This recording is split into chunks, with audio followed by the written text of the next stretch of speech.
Ndigbo, through Iwuanyawu's voice, blows hot over herdsmen killing in the southeast.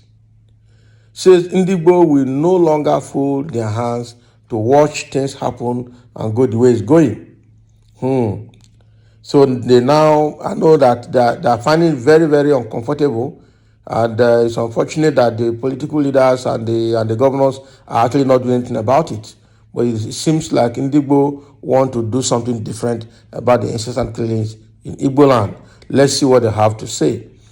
Chief Emmanuel Iwuanyanwu, Chairman, Council of Elders, or Hannes Ndigbo, is presently boiling over the herdsmen killing in Enugu communities and some parts of Ebonyi State, warning that people of the southeast will no longer tolerate any further attack.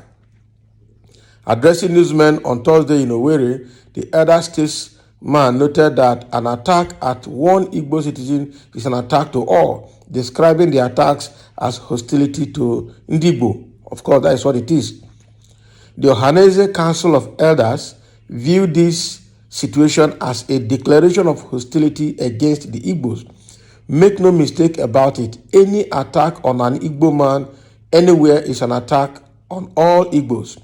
I therefore wish, on behalf of Ohanese Council of Elders, to express our deep sympathy to all Igbos who have suffered loss of lives and property by this invasion by enemies armed with dangerous weapons, including AK-47 rifle.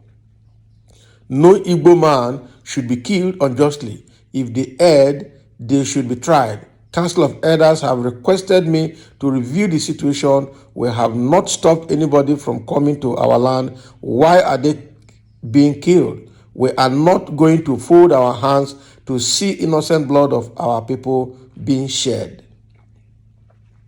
So we have asked the Southeast governors to intervene to see how to end the killings. So we have asked for an emergency meeting of business, political, traditional, and religious leaders to be summoned. We also appeal to the federal government to take steps to stop this unwarranted violation of rights of our people, Iwuanyanwu said. Wow, this is rising up to, it's more of a clarion call now, right, to stop the incessant killing in the southeast. Actually, it is too much. In fact, it is tantamount to ethnic cleansing now in the southeast, all right?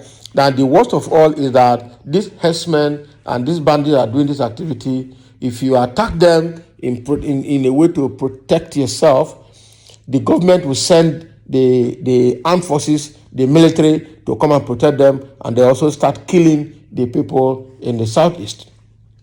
How can people rearing cow be rearing cow with AK-47 assault rifle, but an innocent man that is driving his car with ordinary cutlass in his boot will be arrested as being unlawfully armed? How can we continue like this? The Fulani man cannot go without a dagger, without a cutlass, without a sword, and now with AK-47.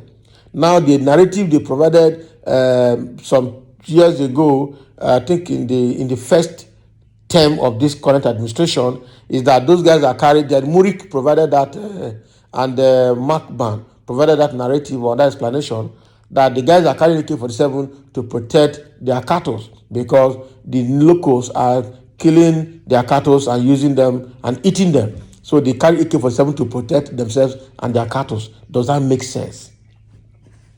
Does that make sense? If they rear their cattle quietly where there's no problem, all right, without infringing on people's farmland, would there be attack on their cattle? No, there will not be attack on their cattle.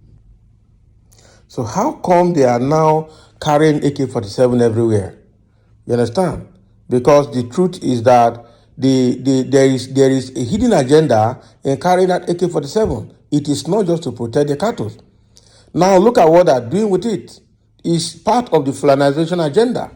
What started in the north was Boko Haram, and before you know it, the Fulani herdsmen started spreading all over the country, and they're carrying the same AK-47, and then executing the same Fulanization agenda, because they said they own Nigeria, all the grazing rights must be given to them, the whole land in Nigeria belongs to them, and nobody should tell them where to pass or where not to pass.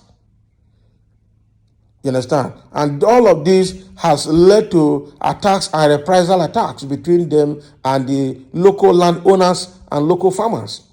Now it has gotten to a point where farmers cannot go to their land anymore. Farmers cannot go to farm anymore. And somewhere in the north, you see what is happening. They tell the farmers when to go to farm. They tell the farmers when to leave their farm as well, to close. Failing which, they're on their own, means they will be killed. So the Igbos are no longer comfortable with that. They have dallied on this. They have gone back and forth, back and forth, back and forth. And government up to today has not been able to protect the people. The state governors also have not been able to protect their own people.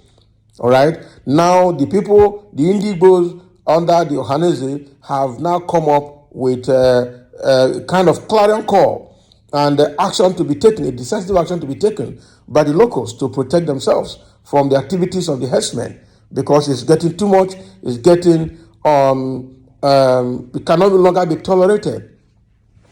That is too bad, right? So let's see what comments we have here. Some people have comments here. Somebody saying, "Not today. We are hearing this making mad from Ohanese and Ndigbo.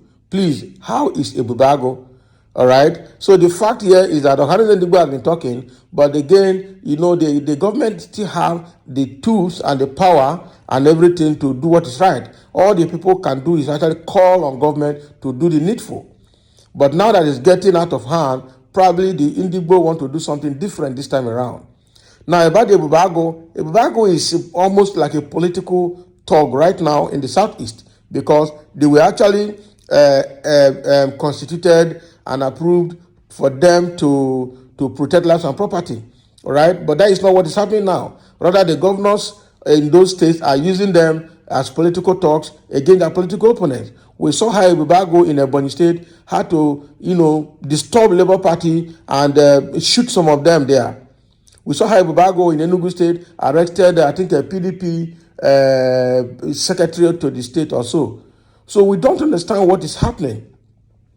We don't understand what is happening. So Ebubago is not doing what he's supposed to do and cannot be depended upon anymore. And that is the truth about it. That is the gospel truth about it.